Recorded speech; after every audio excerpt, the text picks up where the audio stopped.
최근에 이제 벼락거지라는 신조어가 생겨서 좀 당황스럽게 하는 부분들이 있습니다. 저는 처음에 이게 무슨 말일까? 벼락 맞아서 거지가 됐다는 얘기인가? 그런 의미가 아니죠. 갑자기 이 정상적이지 않은 어떤 이 경제적인 어떤 상황들로 인해서 아주 짧은 시간 안에 뭐 어떤 사람들이 주식으로, 부동산으로, 어떤 경제 일 때문에, 정치적인 어떤 상황 때문에 너무 이제 부자가 됐다더라. 그러니까 상대적으로 내가 뭔가 가난한 것 같고, 상대적으로 내가 거지가 된 것 같은 이런 어떤 상대적인 어떤 박탈감, 상대적인 무력감, 상대적인 이제 부족감을 이제 많이 당하니까 이거를 이제 벼락 거지가 돼 버렸다. 반대로 얘기하면 어떤 사람은 졸지에 자기가 뭐 굉장히 뭔가 아이디어와 전략과 자신의 어떤 재능들을 최대치를 발휘해서 부자가 된 것이 아니라 갑자기 졸지에 뭔가 이게 부자가 된 느낌이 되니까 이제 벼락 부자라는 말도 쓰기도 합니다. 그러면 사람들이 어떻게 하면 저렇게 될 수 있을까? 상대적인 어떤 부족감이나 박탈감을 해결받고 싶어서 그들은 어떻게 하면 성공했지? 저들은 어떻게 해서 저렇게 돈을 벌었지? 어떻게 해서 애를 저런데 좋은데 보냈지? 이게 이제 관심을 가지면서 자꾸 곁눈질을 하게 되는 거죠. 일명 컨닝하는 겁니다. 이 세상 사람들이 뭔가 잘 하고 있다, 인생을 잘 풀어가고 있다고 생각해서 뭔가 그리스도인들이 자꾸 이제 곁눈질하면서 컨닝을 하게 되는 거죠. 제가 이제 아주 부끄러운 얘기인데요. 예전에 처음으로 제가 컨닝을 한 적이 있었습니다. 이 과목이 너무 어려운 거예요. 패스는 해야 되겠는데 패스를 안 하면 안 되는 굉장히 좀 불안과 두려움이 너무 심령을 압박한 거죠. 그래서 제가 이제 처음으로 컨닝을 한 겁니다. 컨닝을 하고 나서 제가 너무 화가 나는 거예요. 하나는 내가 이 불안과 이 두려움을 감당하지 못해서 이 부정한 어떤 방법을 내가 활용했구나. 그 내 자신에 대해서 너무 화가 나고 그런 거죠. 또 하나 화가 난 게 있었는데요. 이제 문제는 뭔가 하면 그렇게 가지고는 이제 요 문제에 대한 해답을 알고 싶어 가지고는 컨닝을 했는데 그것도 빨리 해야 되지 않습니까? 들키지 않게 했는데 그 친구도 답을 제대로 안 쓴 거야. 그 친구도 답을 모르는 거지. 답을 모르고 어려운 문제였던 거야. 답을 모르니까 도움을 하나도 받지도 못하고 결국은 스스로에 대해서 이제 그냥 화가 나고 또 창피하고 주님께 죄송하고 이제 그런 마음을 가졌던 적이 있습니다. 많은 그리스도인들이 그렇게 세상의 사람들이 뭔가 인생을 잘 푸는 것 같고 뭔가 나름대로 맞추고 있는 것 같아가지고는 컨닝을 하는데 이게 제대로 컨닝이 안 돼. 그들도 답을 제대로 몰라. 설사 뭔가 그럴듯한 답을 썼고 그 답에 도움을 받은 것 같은데 그 제대로 된 답인지 아닌지는 언제 합니까? 채점을 해봐야지 아는 거죠. 그 교수님이 채점을 해봐야지 알고 선생님께서 이제 정답을 가지고는 이러이러한 거야라고 모범 답안으로 채점을 해봐야지 아는 겁니다. 인생도 마찬가지죠. 하나님께서 어떻게 우리의 인생을 채점하시는지, 어떤 것이 정말 지혜롭고 하나님께서 디자인하신 아름다운 인생인지 이 채점표가 성령인 겁니다. 이 채점의 기준을 우리에게 보여주고 있는 거죠.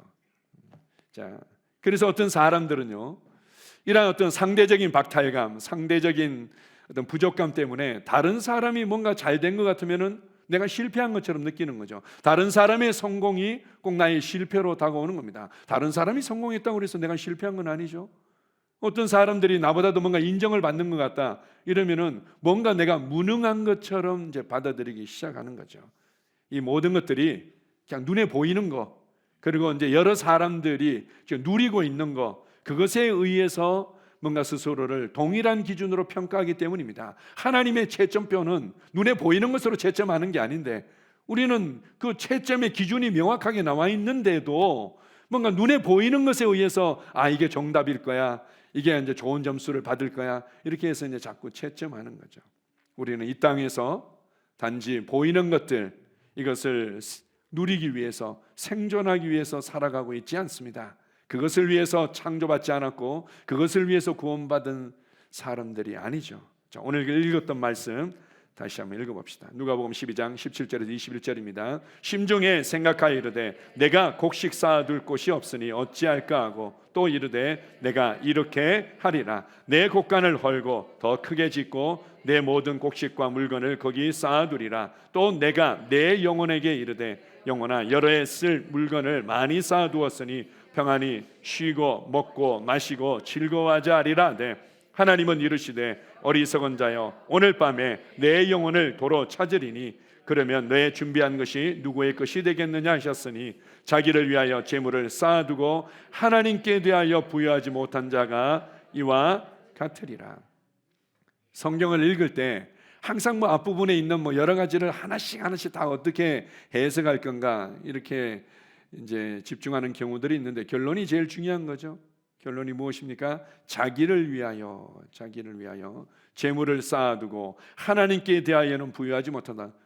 재물을 가지지 말라고 얘기한 것이 아니라 하나님께 대해서는 부여하지 못하고 자기에 대해서만 뭔가 보장받고 재물을 쌓아둬서 뭔가 만족하는 일에 집중되어 있다는 겁니다. 그래서 이 부자가 하는 것들을 보게 되면 다 내가 곡식을 쌓아둘 것이 없으니 내가 이렇게 하리라. 내 곡간, 내 모든 곡식, 내 물건, 내 영혼 온통 그냥 자기 자신에게 집중되고 자신의 삶에 뭔가 누림에만 집중되어 있음으로 말미암아 정말 하나님께서 사람을 향한 놀랍고 아름다운 계획들을 다 놓쳐버리는 것을 말씀하고 있습니다. 사실 인생이 올 때는 순서 없이 오죠. 올 때는 다 순서가 있습니다. 우리 생년월일로 해가지고는 다 이제 나이가 몇 살이다 어떻게 됐다 그것에 의해서 이제 뭐 몸도 이렇게 점점 들어가는 것 같다. 이제 빠르게 지나가는데요. 갈 때는 순서가 없습니다. 갈 때는 오늘 밤이라도 우리가 주님 앞에 설 수 있고 오늘 밤이라도 주님께서 재림하실 수 있는 겁니다. 제가 어떤 이제 그 간증 책을 하나 본 적이 있는데요. 영국 이제 여자 선교사님이세요. 그 중국에 와서 살았는데요. 얼마나 그 척박한 곳에서 선교하며 그렇게 살았겠습니까? 그런데 그분이 늘 매일매일 새롭게 그 선교의 현장에서 그 중국의 영혼들을 위해서 헌신하며 살아갈 수 있었던 그 동력 중에 하나가 무엇인가 하면은 그는 늘 그렇게 생각했대요. 자기가 이 길 모퉁이를 돌아서는 순간 주님을 맞이할 수 있지 않을까. 그냥 내 앞에만 보면은 뭔가 이게 끝이 없는 것 같고 그렇지만 길 모퉁이를 돌아서는 그 순간 주님이 다시 오지 않을까. 그거를 늘 생각하면서 그것을 인식하면서 하루하루를 살아갔다는 고백을 읽은 적이 있습니다. 눈에 보이는 것들 어리석은 자여 이렇게 얘기하죠. 그거 더 많이 소유하고 그거 더 많이 누리는 것에 온통 집중되어 있는데 하나님께 부여하지 못할 때 그거 결국은 눈 깜짝할 사이에 다 사라지는 것이다. 눈 깜짝할 다 사라지는 것이다. 자, 고린도후서 4장 16절에서 18절입니다.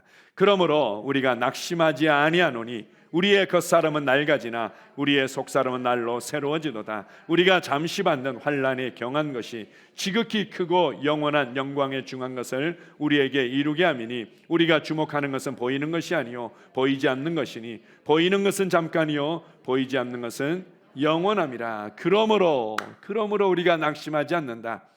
우리가 이러한 부분들을 알기 때문에 낙심할 이유가 없는 거죠. 이 낙심한다는 것은 그냥 쉽게 표현하면 떨어질 낙자에다가 마음 심자를 쓰는 거죠. 마음이 원래의 자리에서 뚝 떨어지는 것을 낙심이라고 합니다. 원래 하나님을 경외하고 하나님의 말씀을 즐거워하던 자리에서 마음이 뚝 떨어지는 거죠. 원래 교회 생활을 즐거워하고 믿음의 교제를 즐거워하고 그리고는 하나님의 부르심을 즐거워하던 자리에서 뚝 떨어지는 겁니다. 하나님을 예배하고 하나님의 말씀의 능력을 경험하던 그에서 뚝 떨어지는 거죠. 낙심한다. 왜 그렇습니까? 세상 사람들이 나보다도 더 잘 사는 것 같아. 세상 사람들의 자녀들이 나보다도 더 애들을 잘 키우고 성공시키는 것 같아. 세상 사람들이 더 뭔가 부유하게 나름대로 사업을 잘하는 것 같아. 그런 소식을 듣다 보니까 벼락거지의 마음이 들어서 이제 낙심하게 되는 거죠. 이건 이제 제가 여러 차례 얘기했지만 구약의 그림과도 같은 겁니다. 구약의 이스라엘 백성들이 봤을 때는 아니 주변에 있는 열강들의 사람들이 더 잘 먹고 더 잘 사는 것 같죠. 우와, 너희들은 어떻게 그렇게 잘 먹고 잘 살아? 우리는 말이야 바알 신을 섬겨서 그래. 그 신이 축복해 준 거야. 우리는 아스타로스 신을 섬겨서 그래. 우리는 몰렉 신을 섬겨서 그래. 좀 뭐 여차여차한 부분이 있지만 그랬더니 몰렉 신이 우리를 축복해 주셨어. 그래? 그럼 우리도 그렇게 하면 되겠네. 라고는 바알 신을 받아들이고 아스타로스 신을 아세라 신을 받아들이고 몰렉 신을 받아들이고 이제 그렇게 한 거죠. 그리고 나아가서는 우리를 이집트에서 구원해 내시고 모세를 통해서 말씀하시고 이스라엘을 보호하신 그 하나님이 바로 바알이야, 그 하나님이 바로 몰렉이야, 이렇게 이제 바꿔가지고는 스스로 이제 만족해 가면서 하는 경우들이, 그게 어떻게 보면은 이제 우리의 지금의 표현으로 하자면 바로 이 세상을 컨닝하는 거죠. 그렇게 하면은 잘 살 것 같아. 그렇게 하면은 애들이 잘 될 것 같아. 그렇게 하면은 사업이 잘 될 것 같아. 그렇게 하면은 나도 벼락 부자가 될 수 있을 것 같아. 한번 생각해 보십시오. 벼락 거지가 어디 있습니까? 거지가 여러분이 입고 있는 것만큼, 여러분이 먹고 있는 것만큼, 여러분이 누리고 있는 만큼 누리는 거지는 없습니다. 늘 말씀드리지만 100년, 200년 전에 한 나라의 왕이 먹고 마시고 누렸던 삶보다도 우리 지금 이 나라의 소시민들이 더 잘 먹고 더 잘 누리고 더 잘 살아가고 있는 겁니다. 우리는 실시간으로 세상의 모든 정보들과 모든 즐길거리들을 누릴 수 있고, 그리고는 냉난방 시스템, 이거 뭐 말로 표현할 수 없는 거죠. 우리가 일명 석빙고라고 그래가지고는 그런 거 하나, 왕이나 그런 거 만들어 가지고는 그거 이제 간신히 먹는데, 우리는 사시사철 냉장고를 통해서 그 시원한 신선한 야채와 과일들을, 음식들을 누릴 수 있는 그런 삶을 살고 있는데요, 상대적인 어떤 그런 부족감, 상대적인 무력감, 상대적인 박탈감에 의해서 자꾸 컨닝을 하니까 그런 거죠. 다시 말씀드리지만 그들도 답을 모릅니다.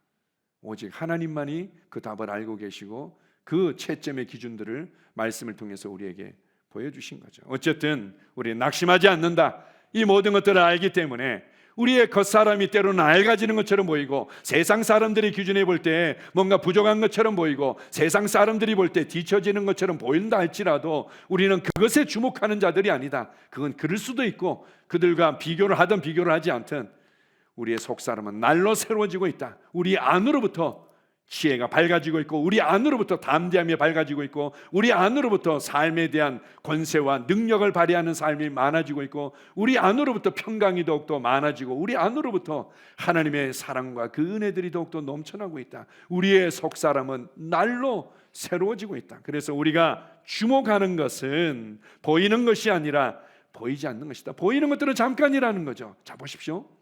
저도 이제 나이가 들어가는 것 같습니다. 제가 그 말을 좀 이해하겠더라고요. 예전에 그 얘기를 들으면 뭐 그렇게 좀 아까워서 그렇게 하시는 모양이다, 아쉬워서 그렇게 하시는 모양, 이렇게 제가 받아들인 측면이 있는데요, 나이가 들어갈수록 이게 시간의 속도가 빨라진다는 거죠. 40대는 쉽게 얘기하면 시간이 40km로 달리는 것 같은데, 50대는 시간이 50km로 지나가는 것 같고, 60대는 시간이 60km로 빨리 지나가는 것처럼 이렇게 느껴진다고 이렇게 말씀하시길래 그럴 수도 있겠다 이랬는데, 저도 그게 느껴지는 거예요. 작년보다 올해 더 시간이 더 빨리 진행하는 것 같고, 올해보다 내년 시간이 더 빨리 진행하는 것 같은 이제 그런 느낌들이 드는 거죠. 잠깐이다. 우리가 그렇게 하루하루 길게 느껴지지만 잠깐이다. 만약에 우리가 영원이라는 그림을 펼쳐놓고 한번 보십시오. 500년의 관점에서 본다면 50년이 잠깐인 거죠. 5000년의 관점에서 볼 때는요, 50년 잠깐입니다. 5만 년의 관점에서 볼 때는 잠깐인 거예요. 아주 그냥 잠깐. 50만 년의 관점에서 본다면요, 뭐가 지나간 것 같은데 보이지도 않아. 이것이 눈에 보이는 거라는 겁니다. 눈에 보이는 것은 잠깐이고 보이지 않는 것만이 영원하다. 그래서 우리는 지극히 크고 영원한 영광의 무거운 것, 그것에 집중하는 자들이다. 우리는 거기에 집중하는 자들이다. 우리 지난주에요, 저희가 영혼의 관점에서 삶을 바라보는 것, 두려움을 어떻게 내쫓고 다루는가, 이런 말씀들을 이제 함께 나눴는데, 예배가 끝나고 나서 우리 한 성도님께서 저에게 이제 궁금한 부분들, 답답한 부분들을 이제 질문을 하시더라고요. 이제 그분 입장에서 이런 얘기를 하시는 겁니다. 자기가 열심히 이렇게 뭔가를 이제 사업을 하고 사업을 벌이고 하다 보면은 예전보다 훨씬 더 재정적으로나 여러 가지 면에서 이제 잘 살게 될 거라는 것들은 알겠는데, 그러다 보면 또 예전처럼 신앙생활을 등한히 되거나 하나님과의 관계가 멀어질 것 같아서 어떻게 자기가 돈을 많이 버는 부분이나 사업을 열심히 하는 부분들을 해야 될지 이제 모르겠다, 뭐 이런 비슷한 내용이었습니다. 그러길래 제가 첫 번째로 또 다른 두려움이네요. 자신의 과거의 경험에 의해서 앞으로 내가 사업을 열심히 하고 뭔가 또 이런 일을 벌이고 이러면은 나는 신앙생활에 문제가 될 거야. 좀 더 신앙생활을 등한히 하게 될 거야. 그러니까 과거에 비추어서 나의 삶과 나의 미래들을 그리는 거 아닙니까? 두려움이죠, 두려움. 그리고 제가 이렇게 말씀드렸습니다. 돈이 많은 것이 그리스도인의 목표가 아닌 거죠. 사업이 엄청 잘 되는 것이 그리스도인의 목표가 아닙니다. 그리스도인의 목표는 두 가지인 거죠. 하나는 무엇인가 하면 그리스도의 형상이 내 안에 이루어지고 그 하나님의 형상이 나를 통해서 더 많이 나타나는 겁니다.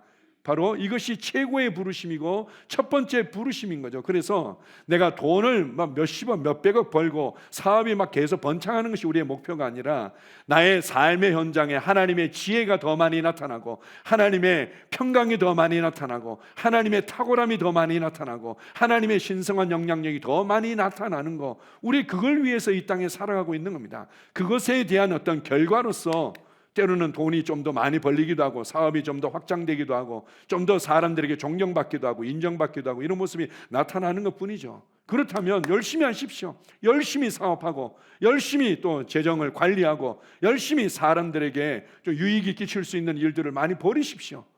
그걸 통해서 하나님의 지혜와 하나님의 능력과 하나님의 평강과 하나님의 사랑과 하나님의 권세와 영향력이 나타나도록 하십시오. 우리 그걸 위해서 이 땅의 삶을 살아가고 삶에 의해서 또한 또 관계에 의해서 다루어지고 또 영향을 끼치며 살아가고 있습니다. 두 번째 이제 아주 중요한 부르심, 이제 우리가 추구하는 게 바로 영혼을 구원하고 복음을 전파하고 이 땅에 하나님의 나라를 확장하기 위해서 살아가고 있는 거죠. 그 일에 있어서 각자가 해야 될 많은 구체적인 어떤 역할들이 있을 수 있습니다. 나의 재능과 나의 시간과 나의 물질을 좀 구체적으로 이제 좀 집중해서 사용할 수 있는 나의 어떤 역할들, 나의 어떤 일들이 있을 수 있는 거죠. 자, 읽어봅시다. 빌립보서 1장 20절에서 21절입니다. 나의 간절한 기대와 소망을 따라 아무 일에든지 부끄러워하지 아니하고 지금도 전과 같이 온전히 담대하여 살든지 죽든지 내 몸에서 그리스도가 존귀하게 되려 하려 함이니 하나니 이는 내게 사는 것이 그리스도니 죽는 것도 유익함이라. 나의 간절한 기대가 있다. 나의 간절한 기대는 바로 내 안에서 내 몸에서 그리스도가 존귀케 되는 것이다. 이것이 사도 바울의 간절한 기대이자 초점이었던 겁니다. 그리스도의 형상이 내 안에서 이루어지고 그것이 더 많이 나타나는 것, 그리고 성도들 가운데 그리스도의 형상이 나타나도록 하기 위해서, 이루어지고 나타나도록 하기 위해 내가 해산하는 수고를 한다, 이렇게까지 고백하고 있습니다. 그게 간절한 기대라는 거죠. 우리는 뭔가 세상의 상황들을 뭔가 내 답을 잘 받아 적고 잘 쓰는 것 같은 것들을 컨닝하면서 뭔가 이렇게 상대적인 부족감을 느끼며 살아가는 자들이 아니라 우리의 간절한 기대는 내 안에 그리스도께서 존귀케 되는 것이다. 내 안에 주님의 지혜가 마음껏 발휘되어지도록 여러분의 삶의 현장에서 열심히 하십시오. 열심히 하시는 겁니다. 제가 이제 청년들에게 여러 차례 얘기하지 않습니까? 열심히 하되 일의 ABC를 다 경험하고 알 수 있게끔 열심히 하라고요. 그냥 한 부분에 있어서 돈을 열심히 벌기 위해서 열심히 하는 것이 아니라 일머리를 알아서 언제든지 내가 이 땅에서 재정을 가져오고 관리하고 더 이제 창출할 수 있는 일머리를 배우는 거죠. 일머리를, 나만이 할 수 있는 일머리를 배우게끔 열심히 하는 겁니다. 그렇게 해서 나를 통해서 너는 뭔가 좀 다른 것 같아. 뭔가 굉장히 지혜롭긴 한데 뭔가 좀 다른 것 같아. 너는 어떤 이런 상황에서도 어떻게 평강을 누리면서 이 상황을 그렇게 담담하게 잘 풀어가는지 뭔가 좀 다른 것 같아.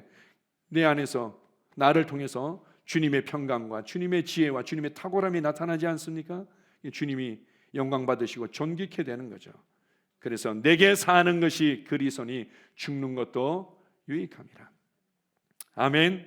그래서 그리스도인은 삶의 해답을 알고 있고 끝을 알고 있고 끝을 보고 달려가는 자들입니다. 디모데후서 4장 6절에서 8절입니다. 전제와 같이 내가 벌써 부어지고 나의 떠날 기약이 가까웠도다. 나는 선한 싸움을 싸우고 나의 달려갈 길을 마치고 믿음을 지켰으니 이제 후로는 나를 위하여 의의 멸관이 예비되었으므로 주 곧 의로우신 재판장이 그날에 내게 주실 것이며 내게만 아니라 주의 나타나심을 사모하는 모든 자에게 도니라.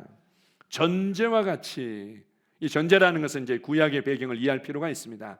구약에 보게 되면 이제 하나님께 나를 대신해서 이 죄에 대한 이제 속죄로서의 제물을 드리거나 그리고 헌신의 의미로서 이제 제물을 드리죠.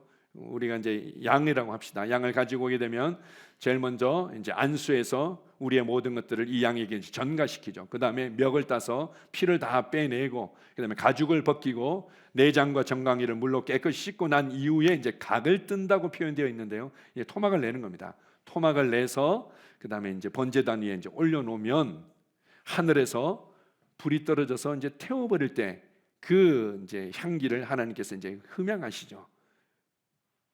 매번 그러면은 제사를 드릴 때마다 하늘에서 불이 떨어지지는 않습니다. 특별한 경우에 그 불이 떨어졌는데 이제 그 불씨를 보관해서 그 불씨로 이제 계속 제사 드리는 거죠. 만약에 이제 이 불씨를 꺼뜨렸다 이러면 또 이제 하늘에서 불이 떨어져야만 되는 거겠죠. 근데 이제 그게 귀찮고 뭐 어렵고 이래가지고 자기네들이 뭔가 이렇게 아주 불을 만들면 그게 이제 다른 불이 되는 겁니다. 어쨌든 하늘로부터 내려온 그 불에 대한 그 불씨들을 이제 보관해서 이제 태우게 되는데요. 이때 이제 태워서 드릴 때 좀 더 향기롭도록 하기 위해서 아무 다른 여러 가지 의미가 있죠. 때로는 이제 소금을 칠 때도 있는데 여기에 포도주를 붓습니다. 포도주를 이제 부을 때 이것을 전제라고 얘기합니다. 포도주를 이렇게 부어 가지고는 이것이 더 아마 향기롭게 하나님께 이제 드려지도록 하는 제사의 거의 막바지에 이제 이루어지는 아주 중요한 부분이겠죠. 내가 이제 전제처럼 나의 인생의 나의 삶 전체가 그런 나의 걸음걸음이 하나님께 드려지는 산 제물이었는데 그것에 이제 마지막 전제처럼 나의 모든 것을 쏟아부었다. 그래서 이제는 선한 싸움을 다 싸웠고 나만이 달려가야 될 그 길을 다 마쳤기 때문에 나의 믿음을 끝까지 지켰기 때문에 나를 위하여 멸류관에 예비되어 있다. 그러면서 뭐라고 얘기합니까? 곧 의로우신 재판관이 그날에 내게 주실 것이다. 제가 이제 한 그 목사님의 이제 그 간증을 제가 읽은 적이 있는데요. 그분은 이제 성도들의 이제 장례식을 인도할 때가 많은데 장례식이 끝나고 나면은 그 이제 장례를 치른 고인에 대해서 잘 아는 경우들도 있지만 잘 모르는 상황에서 이제 장례식을 치를 때가 있는 거죠. 그러면 이제 유가족들과 장례식 이후에 이제 앉아서 이제 교제 차를 마시면 이제 교제하는 경우들이 있지 않습니까? 그렇게 하면서 항상 묻는답니다. 제가 고인에 대해서 더 알아야 될 이런 내용들이 있으면 좀 알려주십시오. 이러면 많은 사람들이 이렇게 대답한답니다. 아, 우리 돌아가신 이 고인께서는 평상시에 이제 미국의 이제 경우인 겁니다. 야구 모자를 너무나 좋아하셨다고. 그 야구 모자를 굉장히 참 많이 수집하셨고 뭐 그렇게 하셨다고. 또 어떤 분들은 아, 이분은 뭔가 이 자동차를 너무 좋아하셨다. 그래 자동차 수집광이었다고. 실제 자동차를 뭐 몇십 대씩 모아뒀다면은 얼마나 좋았겠어요. 자동차 모형 이렇게 해가지고 이제 진열장에다 이렇게 진열해놓고 그걸 너무 즐거워하셨다. 어떤 분은 아, 우리 고인께서는 낚시를 너무 즐거워하셨다. 그래서 낚싯대하고 낚시의 종류에 대해 책에 대해서 뭐 이런 것들을 잘 이렇게 남겨두고 가셨다고. 예전에 제가 어떤 보니까 이 재미있는 뭐 전당포 사나이들 뭐 이렇게 해가지고 이제 자기 그 할아버지나 할머니나 이제 자기 가족들이 귀중하다고 그래서 보관해가지고는 뭔가 이제 가보로 가져왔는데 이제 재정이 필요하니까 돈이 필요하니까 전당포에 갔더니 쳐주는 게 이제 뭐 1만 달러, 뭐 10만 달러. 근데 자기는 10만 달러 기대했는데 뭐 5천 달러 가짜라고 판명되기도 하고 이제 그런 것처럼 이제 고인이 평상시에 뭔가 얘기해 줄 수 있는 내용이 뭐냐고 물어보니까 낚싯대, 뭐 낚시에 관한 책들, 그다음에 골프를 좋아해서 골프채들, 그리고 뭐 이런 것들이라는 거죠. 그 얘기를 들을 때마다 너무 마음이 안타까웠다는 겁니다. 그가 정말 50년, 60년, 70년, 80년의 인생을 그렇게 애쓰면서 줄기차게 달려왔는데 가족들에게 그리고 주변의 사람들에게 기억되어지는 것은 야구 모자 몇 개, 자동차 모형 몇 개, 낚싯대나 낚시에 관한 책들 몇 개, 그것만 이제 기억되어진다는 게 얼마나 서글픈 일이냐는 거죠. 우리가 우리의 육신을 내려놓고 하나님 앞에 서게 될 때 우리 주변에 있었던 사람들이 기억할 때 이런 거죠. 아, 그는 선한 싸움을 잘 싸운 자입니다. 하나님께서 그에게 주신 달려갈 길을 정말 달린 자입니다. 그는 믿음을 끝까지 지킨 자입니다. 그래서 그에게 의의 면류관이 기다리고 있을 거라고 저희들은 확신합니다. 그리고 고인이 달렸던 그 길을 나도 동일하게 달려가기를 갈망합니다. 이게 이제 사실은 그리스도인들의 정상적인 모습인 거죠. 곧 의로우신 재판관이 그날에 이렇게 말합니다. 이 땅에 우리 살아가면서 이 사법제도를 지금 다 이게 뒤집고 흔들고 뭐 이런 어떤 혼란스러운 일들도 있고, 그리고 이 땅에서 일어나는 이제 재판이 100% 의로운 재판이 어디 있습니까? 그러나 하나님께서는 그 누구도 감히 하나님 이거 너무한 거 아닙니까? 하나님 이런 정도는 축복해 주셔야죠. 아니 이렇게까지 할 필요가 있습니까? 이렇게 그 누구도 이런 방구할 수 없게끔 의로운 재판관이 우리의 삶을, 우리의 인생에 우리가 해답이라고 달려왔고 열심히 우리의 시간과 재능과 물질을 쏟으면서 달려왔던 삶을 채점하실 때가 있다는 겁니다. 의로우신 재판관이 아주 공정하게 채점하시고 우리의 삶을 평가하실 그날이 있다. 그리스도인들은 그거 보고 달려가는 겁니다. 그거 보고 그때 그걸 위해서 열심히 공부한 거 아닙니까? 결국은 채점을 받고는 너는 합격해서 이제 그 다음 이제 대학 생활이 시작되어지고 그 다음 대학원의 생활이 시작되어지도록 그거 위해서 열심히 공부한 거 아닙니까? 이 땅에서 우리가 교회 생활하고 이 땅에서 우리가 함께 우리의 삶의 현장에서 열심히 달려가는 이유는 결국은 의로운 재판관 앞에서 그날에 너는 이렇게 해답을 잘 맞췄네, 너는 합격, 그런 거죠. 자, 하나 더 보겠습니다. 고린도후서 5장 9절에서 10절입니다. 그런즉 우리는 몸으로 있든지 떠나든지 주를 기쁘시게 하는 자가 되기를 힘쓰노라. 이는 우리가 다 반드시 그리스도의 심판대 앞에 나타나게 되어 각각 선악간에 그 몸으로 행한 것을 따라 받으려 함이라. 몸으로 있든지 떠나든지 우리는 주님을 기쁘시게 하는 자들로 힘쓰고 그리고 반드시 그리스도의 심판대 앞에 나타나게 될 것이다. 성경에서 이제 두 가지를 언급하고 있습니다. 하나는 그리스도의 심판대라고 표현되어져 있고 하나는 하나님의 심판대, 하나님의 흰 보좌 앞에서의 심판대다 해서 백보자 심판이라고 이렇게 얘기를 합니다. 이 두 개의 심판이 있는 거죠. 그리스도인들이 받는 심판을 그리스도의 심판대라고 얘기합니다. 우리가 얼마만큼 우리의 인생을 지혜롭게 5달란트, 2달란트 받은 자처럼 지혜로운 청지기처럼 잘 달려왔는지 보상에 대한 심판이 그리스도의 심판대라고 얘기합니다.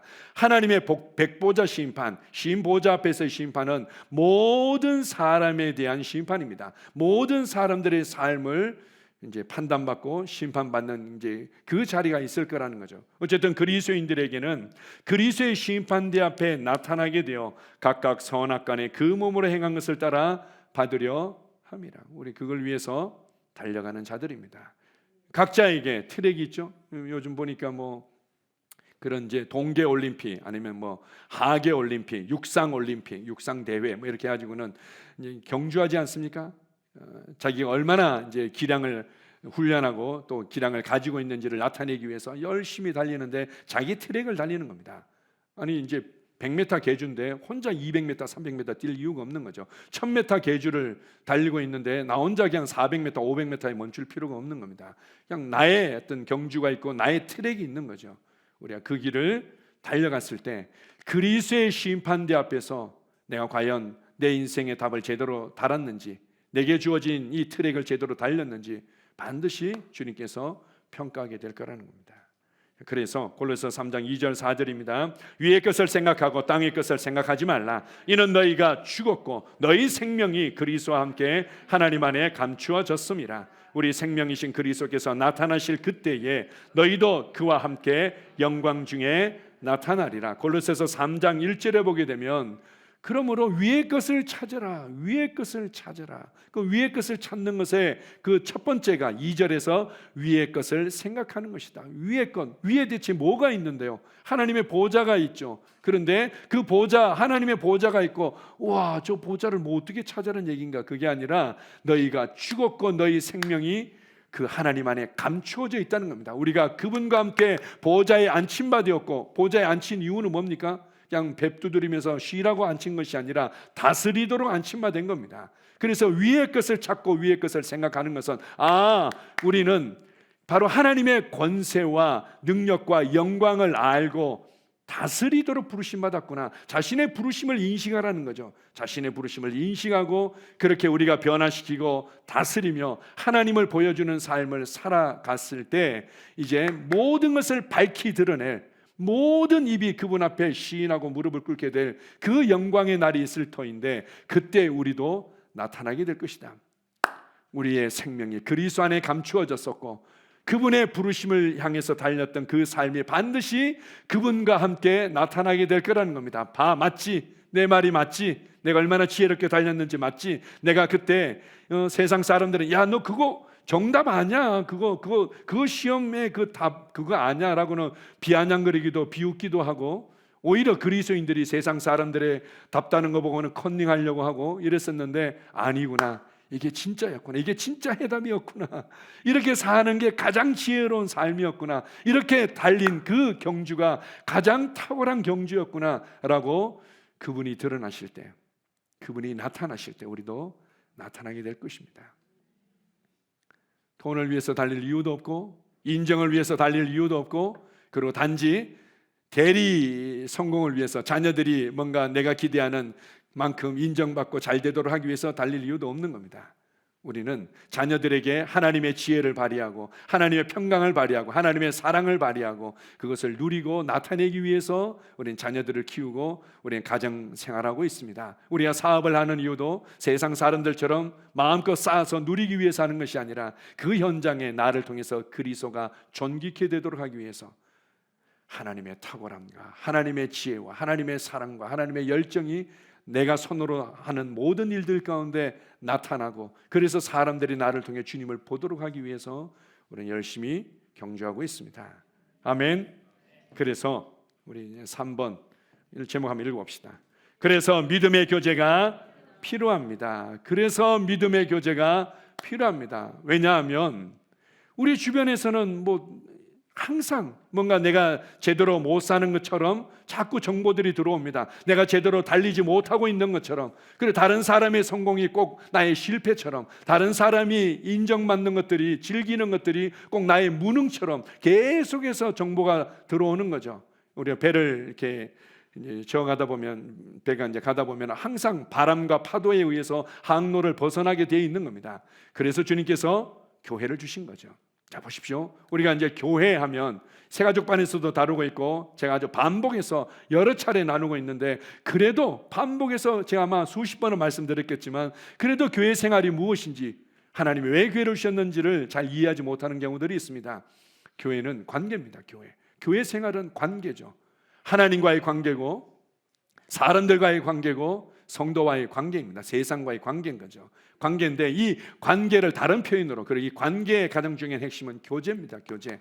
교회 생활 안으로 들어왔다는 것은 교제 안으로 들어왔다는 거죠. 하나님과의 교제 안으로, 성도와의 교제 안으로 들어왔다는 겁니다. 어떤 교제입니까? 어떤 교제 안으로 들어왔냐면, 첫 번째가 믿음의 교제 안으로 들어온 겁니다. 교회 생활은 우리가 믿고 있는 바들을 서로 나눔으로 말미암아 서로서로의 믿음을 견고하게 해주고 서로서로의 믿음의 경주를 달리도록 도와주는 거죠.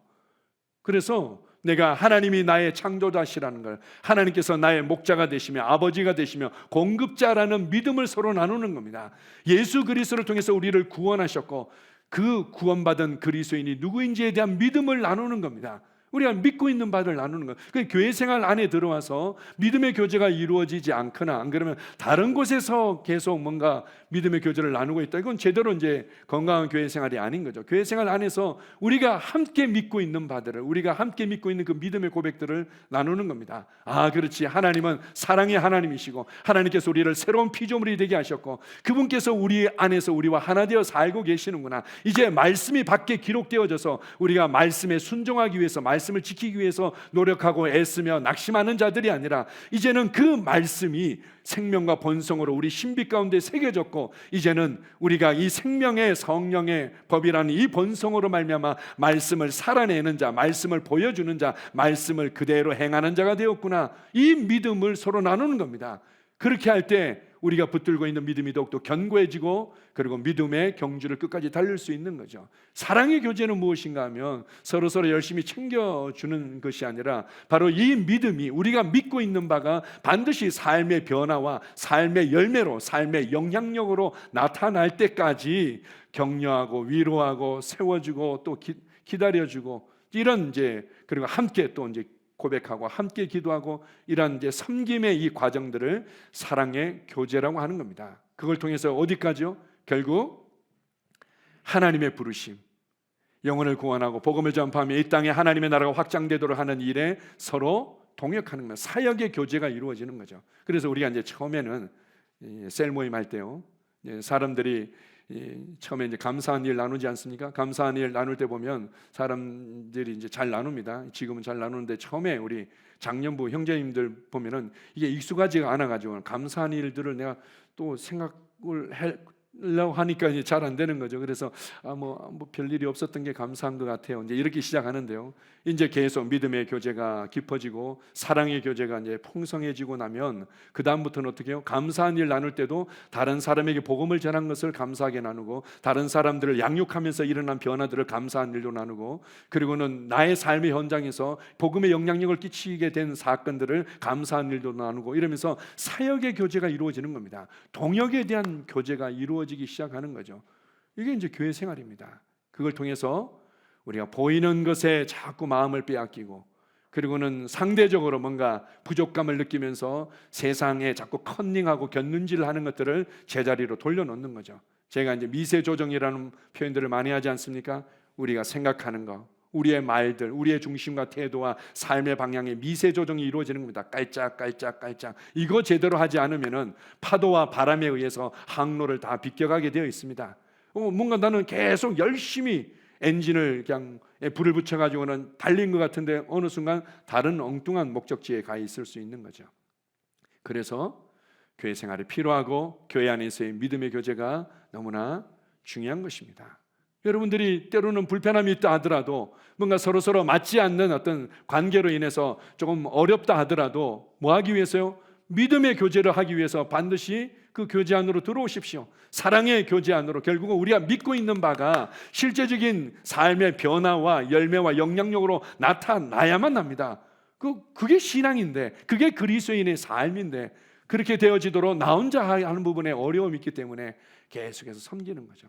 우리 가끔 우리 셀 리더 보면요, 제가 오히려 너무 큰 도전을 받고 때로는 제가 부끄러움을 느낄 만큼 너무 이렇게 잘 섬기는 분이 있습니다. 그냥 섬기죠. 그냥 찾아가고, 또 때로는 이제 음식도 같이 나누고, 또 어떨 때는 그냥 늦게까지 또 1시간씩 2시간씩 또 얘기도 들어주기도 하고. 이제 그렇게 하는 이유가 무엇입니까?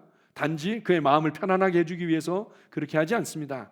우리가 믿고 있는 바, 우리가 붙들은 이 말씀이 삶의 실제적인 열매와 능력으로, 영향력으로 나타나야 되기 때문에 그 인내하고 섬기는 과정을 통과하지 않습니까? 그게 바로 교회 생활이죠. 그것이 바로 끝까지 여러분을 달리도록 만들 것입니다. 아멘. 여러분은 표대가 무엇인지를 알고 있고 우리가 달려가야 될 끝을 보고 달려가는 자들입니다. 마음을 빼앗기지 마십시오. 그들도 답을 모르고 있습니다. 그들에 의해서 마음을 빼앗기지 마십시오. 우리가 진정한 답을 알고 있고 우리는 답을 보여주고 열방을 제자로 삼도록 부르심 받은 자들입니다. 아멘. 그렇습니다. 모든 사람에게 주신 인생의 문제지를 많은 사람들은 답을 알고 있듯이 열심히 달고 있습니다.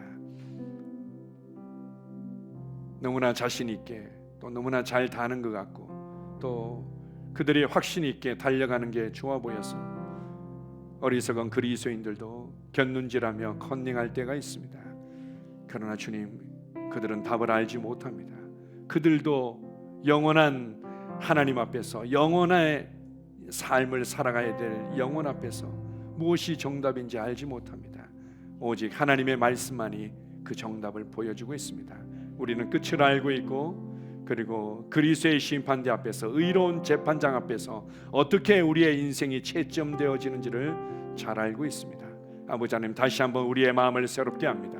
우리의 삶의 방향을 새롭게 합니다. 우리가 열심히 사업하고, 열심히 자녀들을 양육하며, 열심히 가정을 세워가고, 열심히 재정을 관리하는 이유는 세상 사람들처럼 소유하고 누리기 위해서가 아니라 우리 주 예수 그리스도의 형상을 이루기 위해서입니다. 나의 삶의 현장에 하나님의 지혜가 마음껏 나타나고, 하나님의 평강이 마음껏 나타나고, 하나님의 사랑과 열정이 마음껏 나타나며 하나님의 탁월함과 영향력이 나타나도록 하기 위해 우리는 달려가고 있습니다. 영혼을 구원하고 복음을 전파하기 위해서 우리는 사업하며 가정을 세워가며, 그리고 자녀들을 양육하고 이 땅에서 열심히 우리는 추구하고 있습니다. 아버지 하나님, 우리의 부르심을 볼 수 있도록 눈을 열어주십시오. 우리가 달려가야 될 그 트랙을 볼 수 있도록 눈을 열어주십시오. 우리가 어떻게 의로운 재판장 앞에서 우리의 삶이 평가받게 되는지를 볼 수 있도록 눈을 열어주십시오. 그러기에 우리는 낙심하지 않습니다. 이 진리를 알기에 우리는 결코 요동하지 않습니다. 우리는 세상 사람들이 낙심하며 상대적인 무력감과 부족감으로 괴로워하듯이 그렇게 살아가는 자들이 아닙니다. 오히려 그들에게 해답이 되며 그들에게 빛이 되며 그들에게 영향력이 되는 자로 부르심 받은 자들입니다.